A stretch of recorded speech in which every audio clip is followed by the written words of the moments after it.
good morning, everyone. My name is Joe Herrera. I am here with the man and myth and legend coming to us straight from Israel. What time is it where you're at, Tamir? Hi, Joe, and hi, everyone. It's 6:30 in the afternoon here. I guess I'm 10 hours ahead of most of you.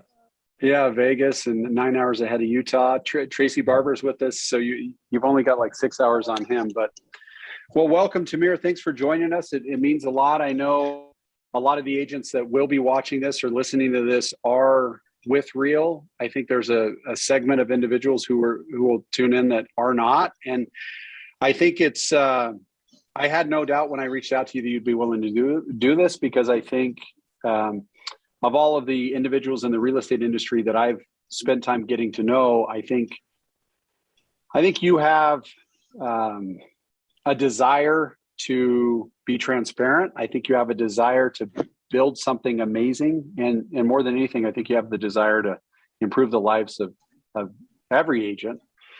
So question, talk a little bit about your origin story. I know you're from Israel. I know you served in the military there. I know you came over at some point to, I think, New York City. So who is Tamir Poleg? Yeah.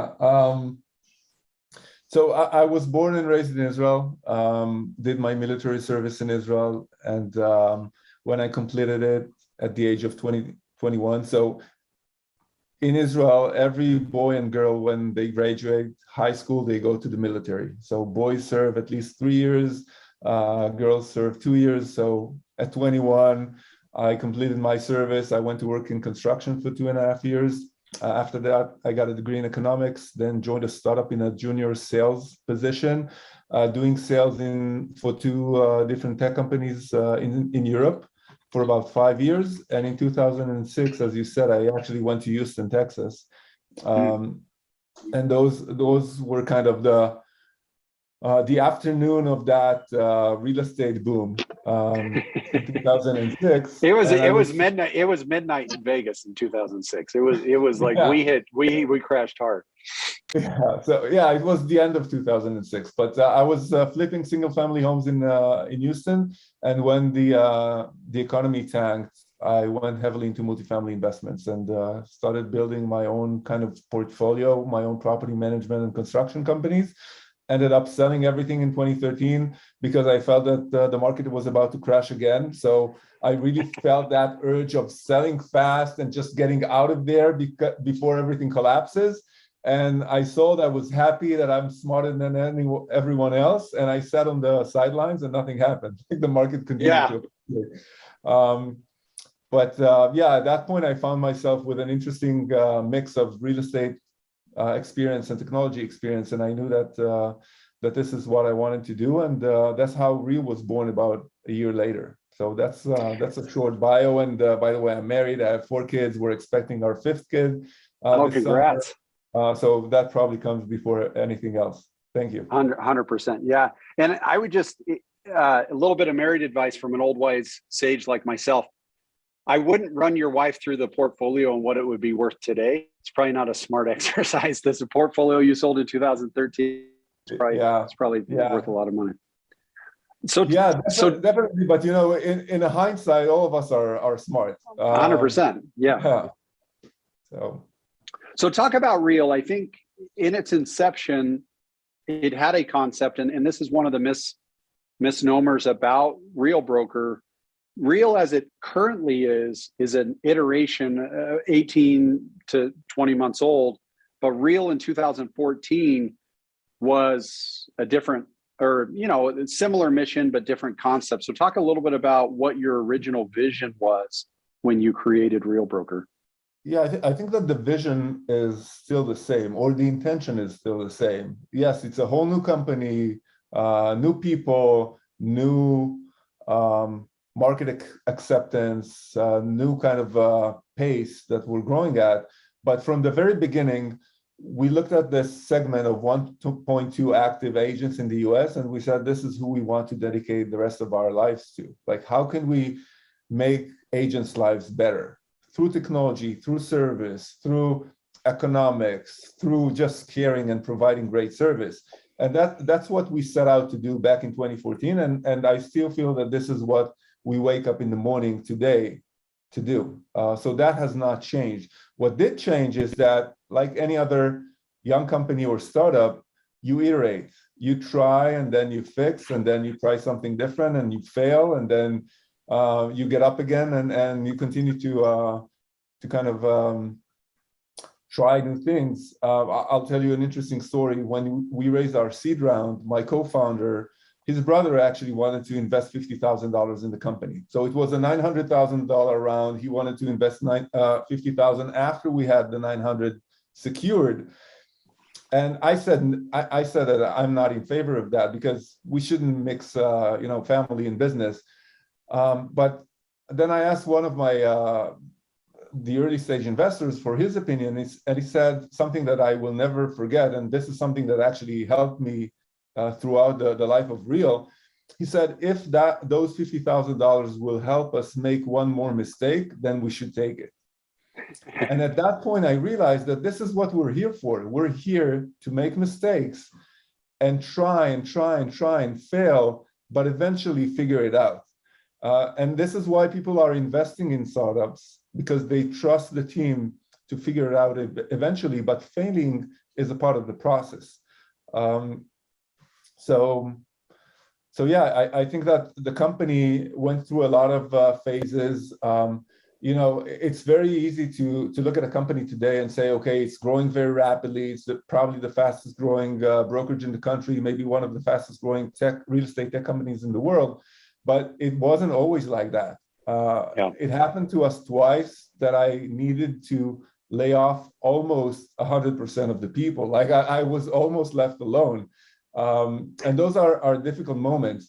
So what I'm trying to say is that we managed to keep our heads above the water, and we just believed in that mission, because we said, as long as we do something that is right, and we truly believe that we are here to do something right and to do right by agents and to create better futures, eventually people will understand that.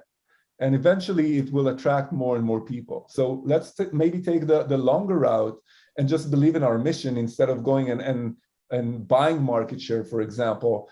Let's try and take the longer route, build the right things that we think are right for our agents, and eventually people will notice us. And I feel that this is what happened in the summer of 2020 when we took the company public.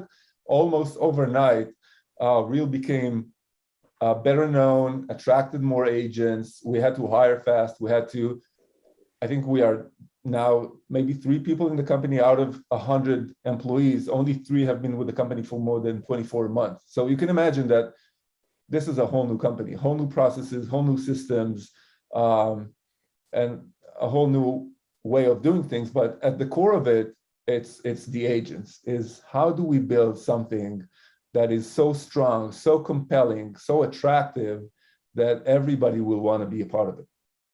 Well, and to your point, I've shared the story a couple of times. You and I were at City Center, I don't know, 4 or 5 months ago. We had been in the company for 3 or 4 months. You guys came out for Inman, and you came up to me. There was probably 100 people in the room.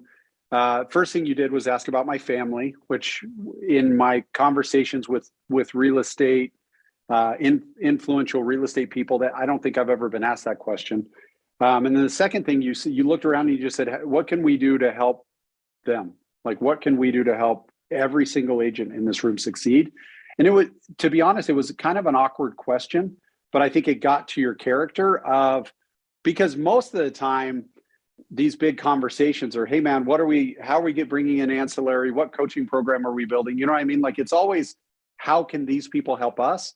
And I thought it was such a cool moment for Taylor and I transition our entire brokerage into this company. And then 3 or 4 months later, we're there with the CEO, and he comes up and says, how can we improve their lives? Not how can they improve ours? And I thought that was a big moment. So talk about this, because Taylor and I, we ran a tech company, and we raised money from friends and family, and we lost it all. And it was the hardest. Like, there was probably 3 or 4 years where I couldn't even talk about the company. Facebook was a complete jerk that kept reminding me, like, hey, remember 3 years ago when you were in Atlanta with Shaquille O'Neal? Like, look at this again. And it was so painful. Yeah. So when you raise money from friends and family, I mean, institutional investors are one thing. Like big institutional firms invest, $10 million in 100 different companies, knowing that a couple of them will become worth billions.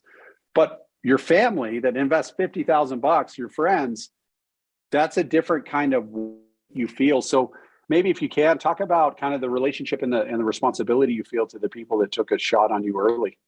Yeah, I think that whenever you're taking somebody else's money, and it doesn't matter if this is a friend or family or an institutional investor, who at the end of the day, there's a person in charge of that money that is putting their trust in you. It's about relationship. So it's always difficult, and it doesn't matter where this money is coming from. As a principle, I do not like to mix family and business. So something I will teach my kids is just try to not to involve your friends in your businesses if you ever have businesses. But I mean, unfortunately, or maybe fortunately for me,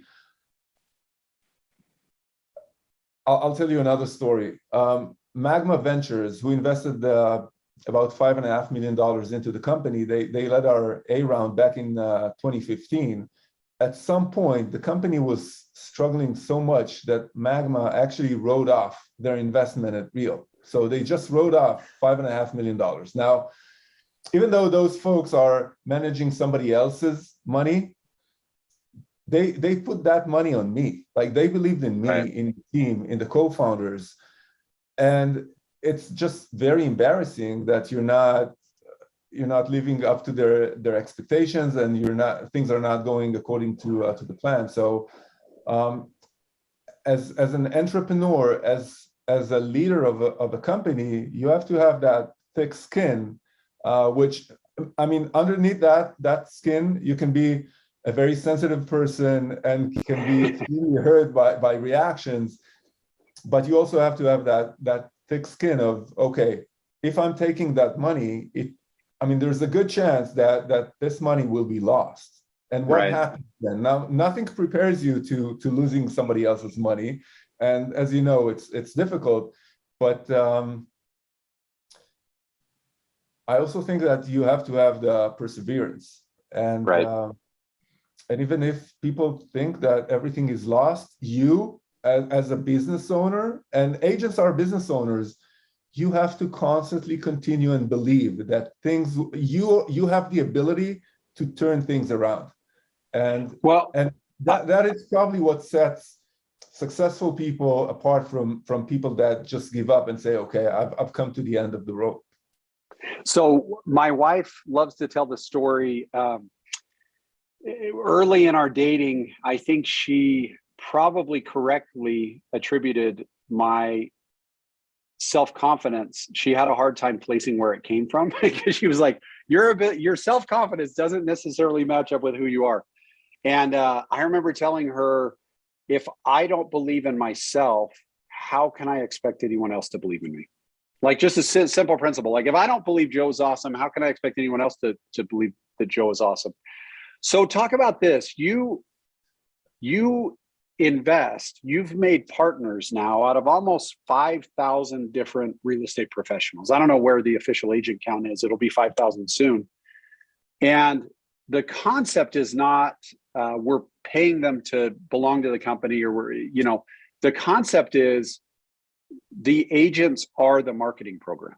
Like, rather than gold jackets or commercials or billboards or online marketing, you as a corporation invest in people like me to say, let's grow this thing. Who like, almost like our lives become the marketing engine for the brokerage. So talk a little bit about the inception of revenue share, agent ownership through stock. Like, how did your world change when that became a principle? And I think it was 2020. Yeah. So historically, before the summer of 2020, we were attracting agents online. We would advertise, we would pay Google and Facebook and Indeed, and agents that were interested would fill out a form, and we will reach out to them over the phone.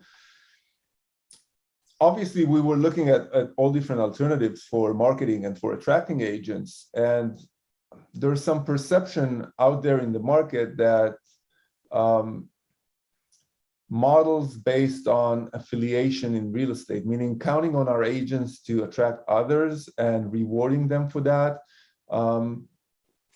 Some people just have a negative perception of that concept. But I think what happened to me at some point in 2020, all of a sudden I realized that we're building an ecosystem of agents. And at that point, I think we had about 1,100 agents. What if instead of paying that money every month to Google and Facebook, and obviously those are companies outside of our network and we don't care about them, simply put, can we create a win-win in which we do not invest any upfront money on marketing? We empower our agents to go and attract their friends and other agents they know in their communities, and then we pay the agents marketing dollars. So when you attract an agent and that agent closes a deal, we pay you for that, and that's a marketing expense for us.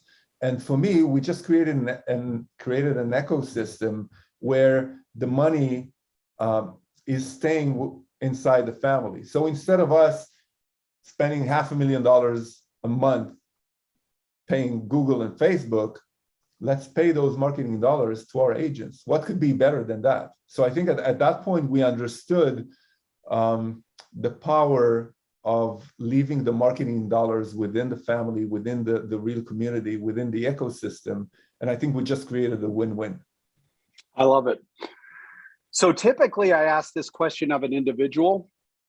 You and I have gotten to know each other well enough that I think I know your superpower as a person. Like I think you're one of the very few individuals I've met at corporate level in real estate that is actually better than advertised. Like you as a person, there's no entrepreneurship, and it's even hard for you to hear that. But you're not outside talking about how great you are.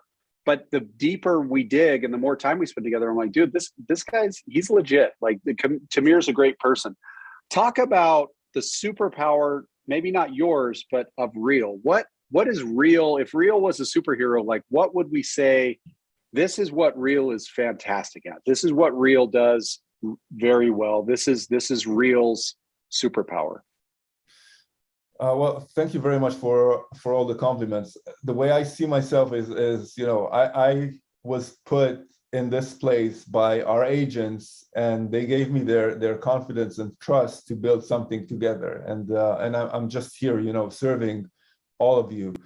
I think that Real was able to do a few things. First, I think we did a good job at understanding the hearts and souls of agents. What drives agents, what makes you wake up in the morning, be successful. I think we figured out that agents need the freedom and flexibility to build their business the way they want to, and they don't need a brokerage to tell them how to do and when to do things. So we tapped into some sort of an emotional aspect of being an agent. I think we managed to build a great balance between cost and value. And I think that the balance at Real is very much skewed towards value versus cost. This is something we did great. And we are probably doing a great job at nurturing a very unique culture, a culture of collaborating and helping each other and building something together, and a culture that people want to be a part of.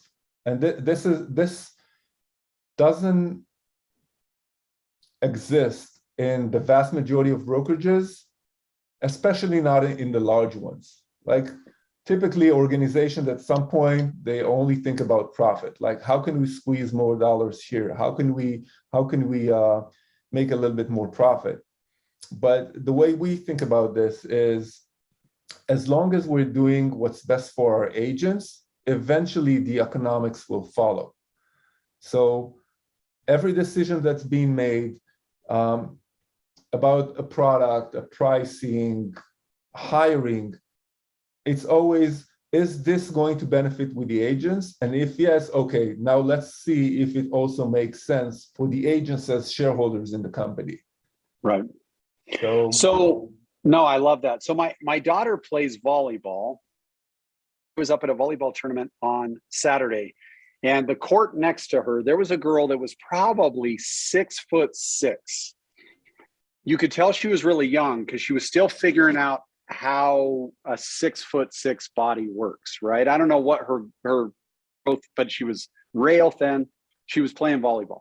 My point in this is her growth happened so fast that I think she was 14 years old, that she's still figuring out how to work. So when I talk about weakness, I mean, as a corporation, I would almost say, what is our weakness? And I would almost prepackage that with, how are you managing growth?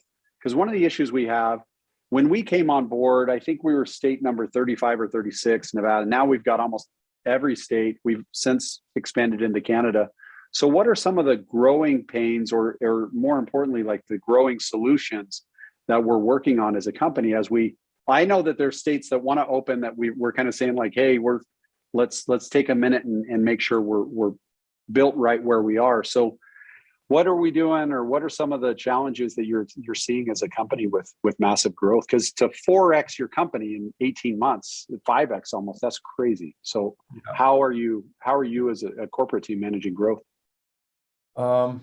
You mentioned an interesting word, weakness, and it got me wonder about what our weaknesses are. And maybe as a CEO, I should constantly think about weaknesses, but I don't think that I as a person, I'm not thinking in terms of weaknesses. I don't think we have weaknesses. There are things that we still have not figured out or still have not paid sufficient attention to. As a young company, and we've been around for almost 8 years, but as we earlier talked about, it's almost as if it's a new company since the summer of 2020. So we're kind of less than 2 years old in this new format. So we are still an early stage company. And things are not smooth.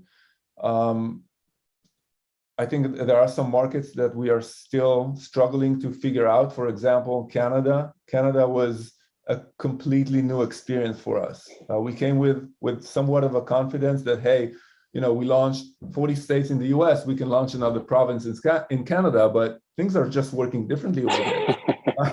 So for me, what's most painful is knowing that we let agents down, that agents came with a certain level of expectation and we're not living up to those expectations. For me, that's challenging.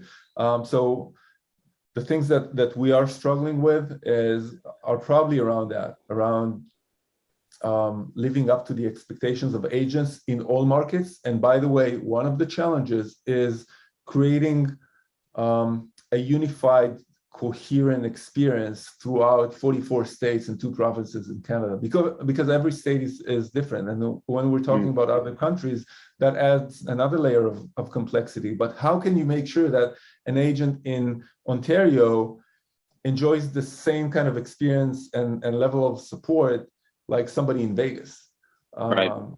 So I think we're still not there. Well, and I could tell you in Vegas, it's great. Our first little while, Taylor and I, we could use the analogy of the duck. We could use the analogy of duct taping our wings, whatever it was. Like for the first couple of months, we were holding it together. But I think we ultimately, just like you have faith in us, we had faith in you guys as a corporate team that we were going to get it figured out. We've got a few minutes left. So talk a little bit about the future. I know we're excited. We've got One Real conference happening in October in San Antonio, Texas, which we're excited about. And I think more than anything, what excited me wasn't that we're going to be able to gather, but the conference title signifies what we're actually trying to build, because there is a pitfall in companies where the employees or independent contractors like agents are able to receive revenue share. There's a challenge that exists in building of networks and tribes. And I think what I love so much about what corporate in concert with agents are trying to build is a collaborative environment, regardless of network, regardless of downline, for lack of a better term, that we are all collaborating and working together as one company. So maybe talk a little bit about the conference vision as well as that vision of just kind of One Real. Yeah. You touched on it, and the risk in running marketing the way we do through RevShare is things getting siloed. So people just concentrating on their own networks and helping the people within their networks. And I think that one of the most beautiful things that that are happening is that we're seeing highly influential agents, people that can bring a lot of value to the table, just willing to share with anyone, not just with people that are within their networks. So we started discussions around how can we preserve that? How can we nurture that? How can we amplify that? And we came up with the concept of one reel. At the end of the day, this is one company. It's not a combination of downlines. It's not an aggregation of networks. This is one company, and whoever joins it is coming here to benefit with themselves, but benefit with the others. And we do not hold back knowledge. We do not hold back information. We want to share. And we believe that by sharing, everybody will win. So we want to preserve that culture. And this is why we came with the One Reel concept. And this is why we called our conference One Reel. And I'm very much looking forward to that conference. I think it's going to be just amazing to feel the energy there, because one additional challenge is the fact that we are a non-brick and mortar company, and we grew so rapidly at a time where it was just impossible to travel. Like, think about the accomplishment that all of us managed to have through a time where just communication and meetings were so difficult. So for me, it's going to be an explosion of energy in October in San Antonio. But One Reel is also a technological concept. At the end of the day, what we're building on the tech side is a consumer journey. And that consumer journey will address some of the fragmentation that's happening right now when you're coming to buy a home, when you're working with an agent, with a lender, with a title company, with an appraiser. How can we bring all of those stakeholders into one seamless technology experience with the agent in the center? And for us, One Reel also means that we as a company want to provide all of the services that I now mentioned, and just wrap them in an experience that we will be providing. So One Reel is more than just a concept. I think it's the future of the company. I love it.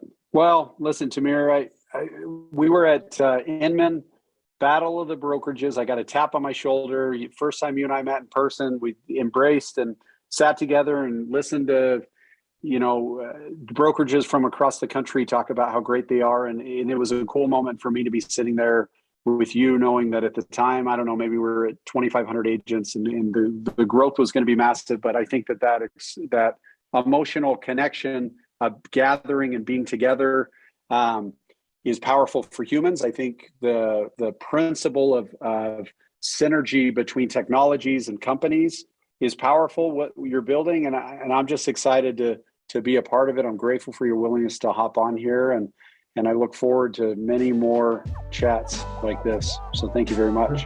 Joe, thank you for your time, and thank you for being such a wonderful partner. And everyone, thank you for being with us today.